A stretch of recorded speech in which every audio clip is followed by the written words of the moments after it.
Class 11th आपके पास mathematics में first chapter है सेट्स।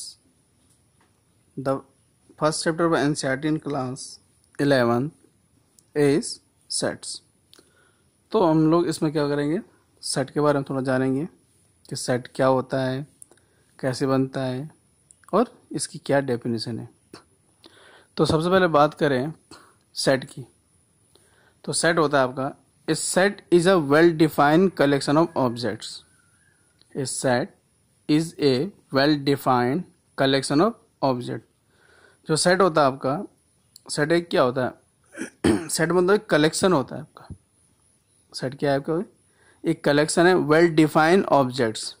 इसका मतलब आपने कुछ वेल डिफाइंड मतलब एक ही टाइप के आपके पास कुछ ऑब्जेक्ट्स हैं, डिफरेंट कुछ ऑब्जेक्ट हैं आपके पास, उन सारे ऑब्जेक्ट को आपने एक साथ रख दिया है या उनका एक कलेक्शन कर दिया या उनको कलेक्ट कर दिया आपने, उस कलेक्शन को बोलेंगे हम लोग सेट। जैसे आपके पास कार्ड होते हैं, पैक ऑफ कार्ड्स हो गए आपके पास, ये क्या होता है आपका? सेट होता है। नेचुरल नंबर हो गया आपके पास, ये भी एक क्या है आपका? सेट है आपके पास। तो इस टाइप से बहुत सारी चीज़ें क्या होती हैं आपकी, इनको मैथ्स में क्या बोलते हैं, एक सेट के फॉर्म में लिखते हैं। कुछ एग्जांपल्स हैं आपके, इनके थ्रू थोड़ा सा बेटर समझ में आएगा। Odd natural numbers less than 10, यहाँ हमने सेट लिखा है odd natural numbers less than 10। तो लेस देन 10 जो ऑड नेचुरल नंबर कितना होता है? 1, 3, 5, 7, 9। तो ये क्या हो गया आपका? एक सेट हो गया। सेट क्यों हो गया कि 1, 3, 5, 7 एक कलेक्शन हो गया आपका, और आपको दिख रहा है कि ये कलेक्शन किसका है? ऑड नंबर्स का कलेक्शन है। और ऑड नंबर्स कैसे हैं? लेस देन 10 है। Less than 10 odd natural numbers है। तो इनके बारे में आप, ये सारे क्या आपके पास वेल डिफाइन है। 1 के बारे में आपको पता है, 3 पता है, 5, 7, 9, ये सारे क्या आपके पास वेल डिफाइन है। सेकेंड है the reverse of India. The reverse of India, तो ये भी क्या है? सेट है।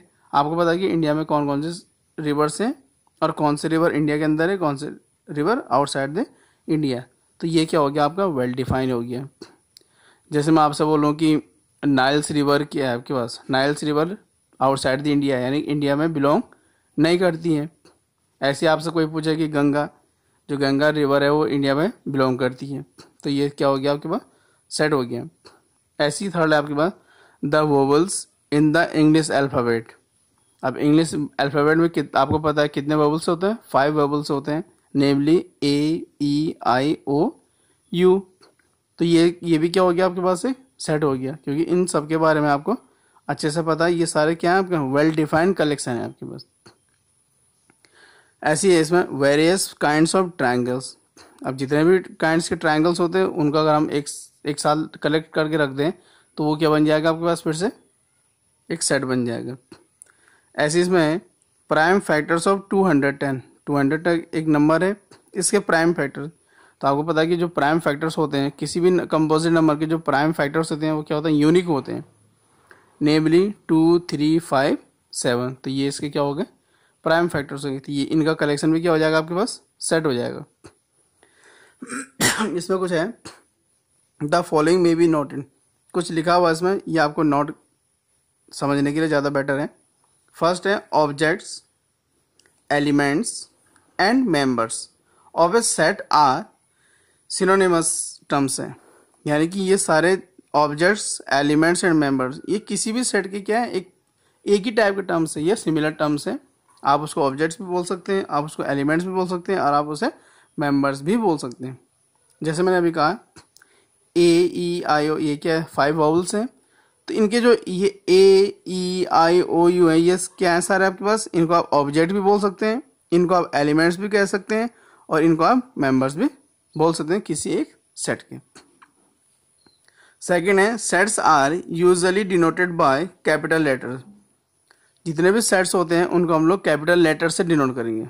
किससे डिनोट करने वाले हैं? Capital letters, capital A, capital B, capital C, x, Y, Z etcetera. तो अगर आप कैपिटल लेटर से आपको कोई भी सेट, कोई भी डिनोट दिखे या डिनोशन दिखे आपको, तो आपको समझ आना चाहिए कि वो सारे क्या होंगे? आपके सेट होने वाले।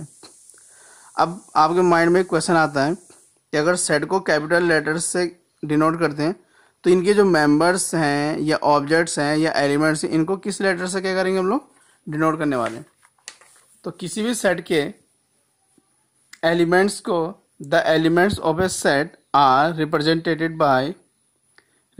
Bye small letters. किससे डिनोट करने वाले हैं इनको हम लोग, स्मॉल लेटर्स में। स्मॉल लेटर्स में कैसे, small a, small b, small c, x, Y, z, ETC यानी etcetera.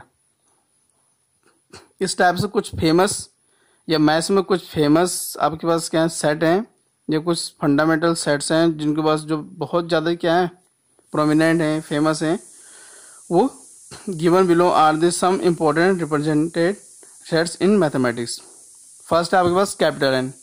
Capital N the set of all natural numbers. Capital N आपका क्या है, set of all natural numbers का एक सेट है। इसको आपने, इसका मतलब जितने भी नेचुरल नंबर्स होते हैं आपके पास, उन सबको एक सेट में रख देते हैं या उन सबका कलेक्शन करते हैं, और उस कलेक्शन को किससे डिनोट करते हैं, कैपिटल एन से। सेकंड आपके पास capital Z the set of all integers. Word में जितने भी मैथ्स में जितने भी इंटीजर्स होते हैं, उन सबको कलेक्ट करके एक सेट में रख दिया, उस सेट का नेम आपके पास कैपिटल जेड। ऐसी है फिर Q the set of all rational numbers. जितने भी रेशनल नंबर्स हैं उनको एक सेट से रिप्रेजेंट करते हैं, उसको बोलते हैं कैपिटल क्यू। ऐसी है आपके पास कैपिटल आर। कैपिटल आर जो है आपके पास the set of real numbers. Capital R को क्या बोलेंगे, सेट ऑफ रियल। जितने भी रियल नंबर्स हैं उन सबको एक सेट में रख देंगे, उस सेट को बोलेंगे कैपिटल आर।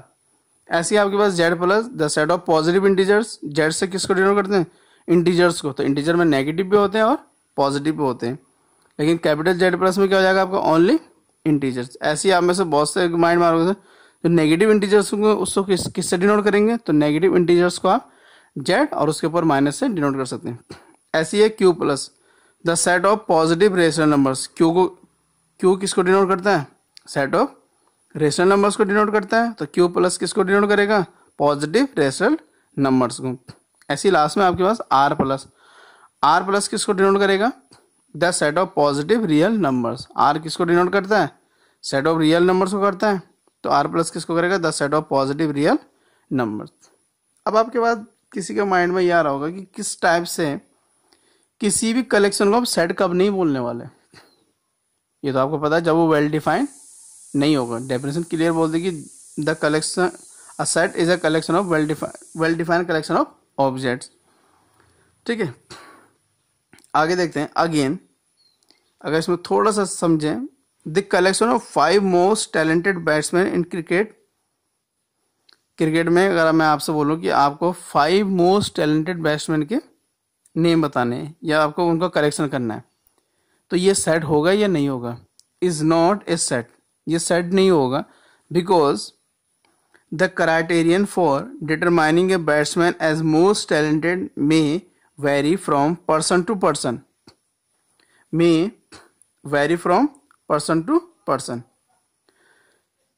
होता क्या है कि अगर आपने कोई कलेक्शन बनाया है कि these are 5 batsman in cricket which is most talented, but आप कैसे बता सकते कि ये बैट्समैन आपके पास क्या मोस्ट टैलेंटेड है, ये बैट्समैन आपके पास मोस्ट टैलेंटेड नहीं है। ये पर्सन टू पर्सन वेरी करता है।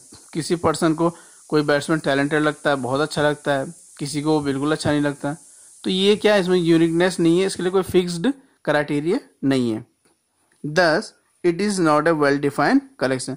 तो जब ये कलेक्शन वेल डिफाइंड नहीं है तो हम इसको सेट नहीं बोलने वाले, या हम इसको सेट नहीं बोल सकते। इसमें आगे if a is an element of a set capital A. Small a एक एलिमेंट है किसी सेट कैपिटल ए का। आपको पता है सेट को हमेशा कैपिटल लेटर से डिनोट करेंगे और स्मॉल लेटर से किसको डिनोट करने वाले हैं, उसके एलिमेंट को। तो if a is an element of a set capital A, we say that a belongs to capital A, small a belongs to capital A. और मैथमेटिकल फॉर्म में इसको लिखेंगे ए बिलोंग्स टू ये जो आपका सिंबल दिख रहा है आपका, इस सिंबल का मतलब होता है टू बिलोंग्स या बिलोंग्स टू। ये सिंबल किसका है, बिलोंग्स टू का। तो ए बिलोंग्स टू ए, इसको प्रोनाउंस करेंगे, रीड करेंगे, ए बिलोंग्स टू ए। इसका मतलब स्मॉल ए जो एलिमेंट है वो किसके अंदर है, कैपिटल ए सेट के अंदर है। Same, if a is not an element of a set capital A, if a is not an element of a set capital A, we say that a does not belongs to A. तो हम बोलेंगे ए किस में belong नहीं करता, आपका capital A में belong नहीं करता। और इसको रिप्रेजेंट करेंगे मैथमेटिकली, ए सेम सिंबल है और उसके ऊपर उसको कट कर दिया, तो ये हो जाएगा a does not belongs to capital. इस टाइप से ए ये बिलोंग्स टू ए था, तो डज नॉट में ये, तो ये हो गया आपका a does not belongs to A. Similarly आपको पता है, दस इन द सेट वी क्या है, in the set V of vowels in the English alphabet a belongs to capital B. अगर मैं वी को क्या बोलूँ, इंग्लिश अल्फाबेट का एक सेट बोल लूँ, तो मैं कहूँगा कि ए किसको बिलोंग कर रहा है, वी को बिलोंग कर रहा है। बट जो बी है आपका, बी किस में नहीं होता, आपका वी में नहीं होता, क्योंकि बी क्या नहीं है, आपका वोवेल्स नहीं है। सेट को लिखने का तरीका ये, जैसे मैंने कहा सेट ऑफ वोवेल्स, इस टाइप से लिखते इसको, curly bracket a E I O you.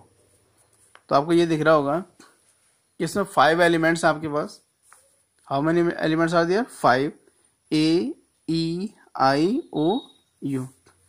तो आप इसको लिखेंगे ए बिलोंग्स टू कैपिटल भी, ई बिलोंग्स टू भी कैपिटल भी है, आई बिलोंग्स टू कैपिटल भी, ओ बिलोंग्स टू कैपिटल भी, and U belongs to capital B. But जो अदर इंग्लिश अल्फाबेट है लाइक बी, क्या इस सेट के अंदर है, बी के अंदर नहीं है, तो b does not belong to. ऐसे सी है आपके पास, क्या सी इसके अंदर है, नहीं है।